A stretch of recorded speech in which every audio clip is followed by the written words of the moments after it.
9 TV న్యూస్కు స్వాగతం. నేటి వార్తలు. గుంతలు పడ్డ వేదవతి బ్రిడ్జ్ సమస్యను వెంటనే పరిష్కరించాలని ఎస్డిపిఐ డిమాండ్. కర్నూలు జిల్లా ఆలూరు తాలూకా హోళగుంత మండలంలో ఎస్డిపిఐ ఆలూరు అసెంబ్లీ ఉపాధ్యక్షులు కె సలాం ఆధ్వర్యంలో పత్రికా సమావేశం నిర్వహించడం జరిగింది.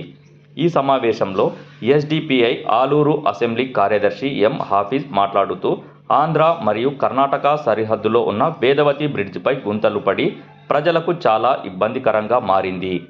ఈ బ్రిడ్జ్ 2 శతాబ్దాల కిందట నిర్మించడం జరిగింది.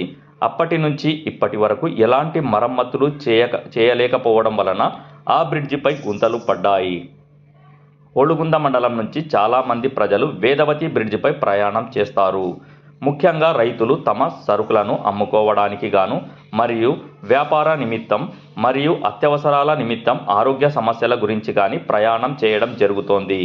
అంతేకాకుండా ఆ గుంతలు పడడం వలన వర్షం వచ్చినప్పుడు ఆ గుంతల్లో నీళ్లు నిలబడడం వలన రోడ్డు సరిగా కనబడకపోవడంతో చాలామంది మోటార్ సైకిల్ పైల నుంచి పడిపోవడం జరుగుతోంది. వర్షాకాలంలో వేదవతి బ్రిడ్జ్ నిండిపోతుంది. వేదవతి బ్రిడ్జ్ రాకపోకలు బంద్ అయితే ప్రజలు చాలా సమస్యలు ఎదుర్కోవడం జరుగుతోంది అని social democratic party of India SDPI demand చేయడం ఏమనగా, ఈ వేదవతి బ్రిడ్జ్ను ప్రభుత్వం స్పందించి వెంటనే సమస్యలను పరిష్కరించాలని కోరుతున్నామని అన్నారు. ఈ కార్యక్రమంలో ఎస్డిపిఐ ఆలూరు అసెంబ్లీ ఉపాధ్యక్షులు సలాం, ప్రధాన కార్యదర్శి అబ్దుల్ రెహమాన్, కార్యదర్శి ఎం హాఫీజ్, అసెంబ్లీ సభ్యులు హారూన్, మహఫూద్ బాషా తదితరులు పాల్గొన్నారు. 9 టీవీ న్యూస్తో రిపోర్టర్ సాయి బేష్.